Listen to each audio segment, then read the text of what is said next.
السلام قبل الكلام. سلامdan الكلام. كثرة الضحك تميت من القلب. صدق القلب öldürür. قبل الكذب قصير. Yalancının ipi kısa. العلم في الصغر كالنقش في الحجر.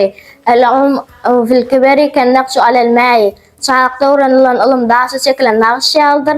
Qarılıqda öğrenilen ilim suya yazılan yağıldır. Anda şedadi yariful ihvani. Dost kıyınçılıkla tanılır.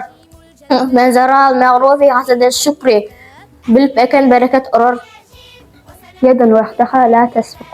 يكائل هستاد başarmaz. شغر لا تقبل لحية تستقل dörtmez. أخوك من صدقك. Doğrusu aydan dostumdur. الديك فسيخ من البيضات يسيخ. دلوار هرزي مرقانın içinden yığırar. جار قريب أنفه من خباي. Udoqtaqı doğandan yaqinna qiyat yaxşı. Elde bu mal ve istemelahu kemal. Edep bir baylıktır, onu yerlikli ulanmalıdır. La cedide bicin kadimun. Konu olmadın tezit olmaz. Ben cedde ve cede. Aktaran tapar. Ben semte nece. Diplomatik yenir. El-ilmu şecertu ve amel samratuhu.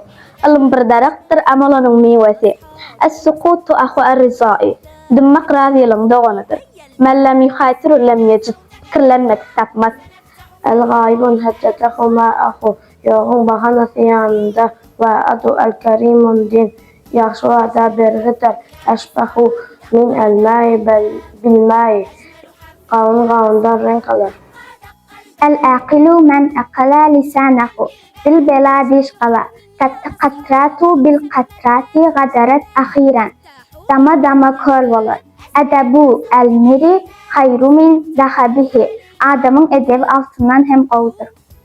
Likulli da'in deva. Her bir derdin dermanı var. Kema tezrahu tesbidu. Ekenini orarsın. Aynı hubi emya'un. Sevginin gözü kordur. El-insanu ibnu yevmihi. İnsan ödüğüne göredir. Afetu elmi el-nesyan. Ilmın afeti unutmaklıktır. Hasanu suval nisful elmi. Ona taval ilmin yardıdır.